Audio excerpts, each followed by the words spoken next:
तो राधे राधे बच्चों, कैसे हो सब लोग। पिछली क्लास में हमने डिस्कस किया था कैनिजारो रिएक्शन में सेल्फ कैनिजारो और क्रॉस कैनिजारो, और उसके कुछ एग्जांपल्स भी डिस्कस किए थे। आज की क्लास में हम इंट्रामोलिकुलर कैनिजारो रिएक्शन को डिस्कस करेंगे, और ये लास्ट चैप्टर है इस वाले कैनिजारो का। तो इंट्रामोलिकुलर कैनिजारो कब होगा, यानी कि सबस्ट्रेट जो बेसिकली यहाँ पर होगा वो क्या रहेगा। सबस्ट्रेट की अगर हम बात करें, सबस्ट्रेट कोई भी एल्डिहाइड कीटोन, सॉरी कोई भी aldehyde, any aldehyde, aldehyde with 2 CHO groups without alpha H atoms, alpha H atoms, ठीक है ना। यानी कि कोई भी एल्डिहाइड हो जिसमें 2 CHO या 2 से ज्यादा CHO ग्रुप है, लेकिन अल्फा हाइड्रोजन एटम नहीं होना चाहिए उसके पास।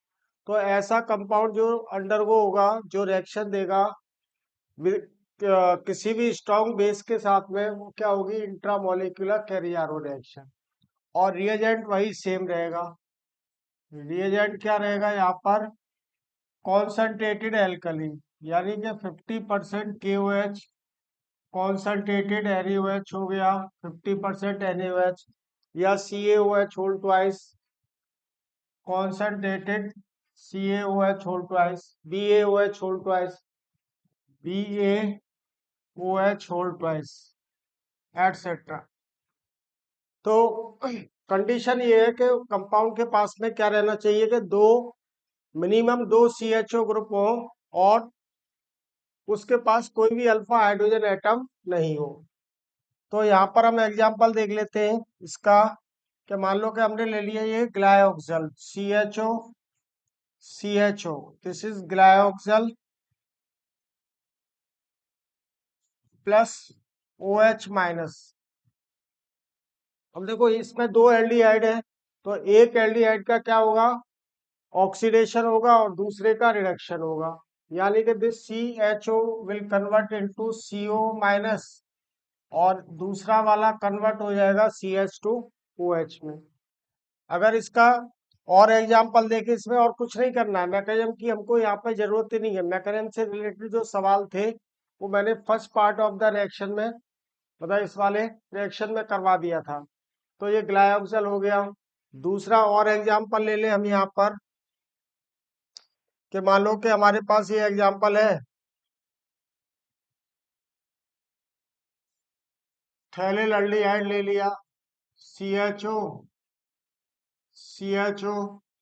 प्लस KOH ले लिया। तो अब एक CHO का क्या होगा, ऑक्सीडेशन, और दूसरे का reduction. Now we are having COK and CH2OH। इसी तरह से देखें कि ये हमारे पास में,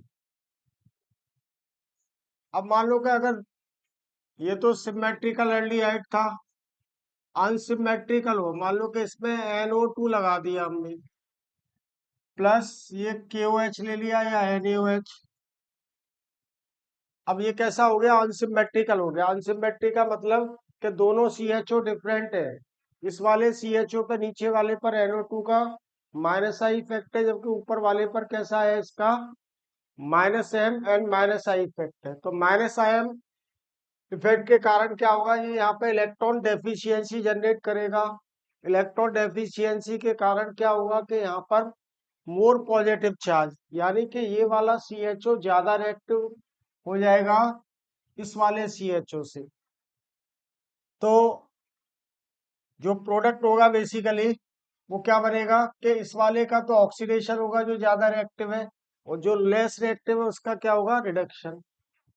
तो यहाँ पर देख लो कि ये हो गया हमारे पास में COONA, and this is CH2OH। जो लेस रिएक्टिव एल्डिहाइड है उसका तो क्या होगा, रिडक्शन। और जो मोर रिएक्टिव एल्डिहाइड है उसका क्या होगा, ऑक्सीडेशन। इसी तरह से और एग्जांपल लेते हैं हम यहाँ पर, कि हमने ये वाला एग्जांपल ले लिया कि इसी में CHO एंड CHO, यहाँ पर मैंने OMe ले लिया, मैथोक्सी ग्रुप। तो मैथोक्सी ग्रुप का यहाँ पर तो इसका कैसा इफेक्ट था, -M था, यहाँ पर इसका +M इफेक्ट है, प्लस KOH। तो देखो कुछ नहीं करना है हमको, जो एल्डिहाइड ग्रुप ज्यादा रिएक्टिव है उसको एसिड में कन्वर्ट कर देना है, मतलब COOK में या CONA, और जो लेस रिएक्टिव है उसको एल्कोहल में कन्वर्ट कर देना है। तो +M के कारण ये वाला लेस रिएक्टिव हो गया ऊपर वाला, नीचे वाला ज्यादा रिएक्टिव है, तो ऊपर वाला तो क्या हो जाएगा, ये alcohol, and this will become COOK, and this is OMe। इसी तरह से अगर मान लो कि यहाँ पर एसिडिफिकेशन दे दे, अगर वो एसिडिफिकेशन भी इसका दे देता है तो ये किस में कन्वर्ट हो जाएगा, COH में।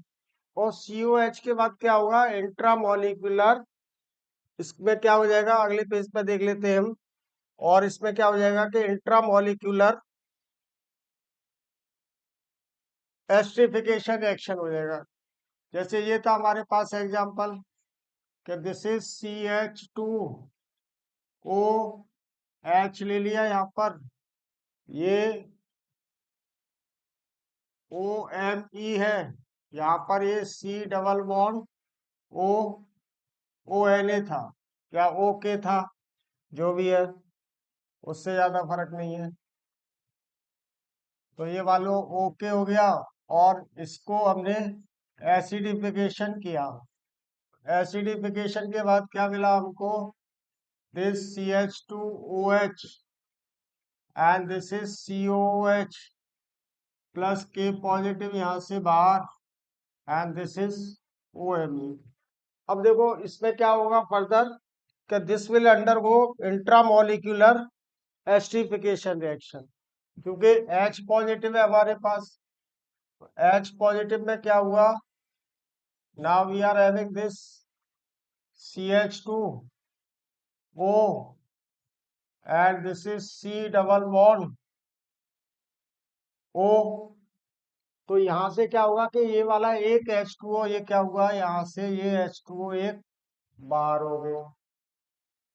तो साइक्लिक एस्टर, यानी कि ये क्या हो जाएगा, alpha beta gamma, gamma lactone बन गया, this is called lactone. Cyclic asters को क्या कहते हैं हम, लैक्टोन, प्लस H2O। तो ये ध्यान रखना है कि कैनिजारो रिएक्शन में अगर एसिडिफिकेशन भी करा रहा है तब क्या होगा, वहां पर एस्टरिफिकेशन रिएक्शन हो जाएगा, क्योंकि एस्टरिफिकेशन के लिए कंडीशन क्या है हमारे पास में, a reaction of carboxylic acid with alcohol. तो फ्रूटी स्मेल आने लगता है, तो वो किसको प्रूव कर रहा है, कि वहां पर एस्टरिफिकेशन रिएक्शन हो रहा है। अब देखो एक IIT ने बहुत पहले सवाल पूछा, वो वाला मैं डिस्कस करता हूँ इंट्रामोलिक्यूलर कैनिजारो पर ही, कि ये हमारे पास में दिस,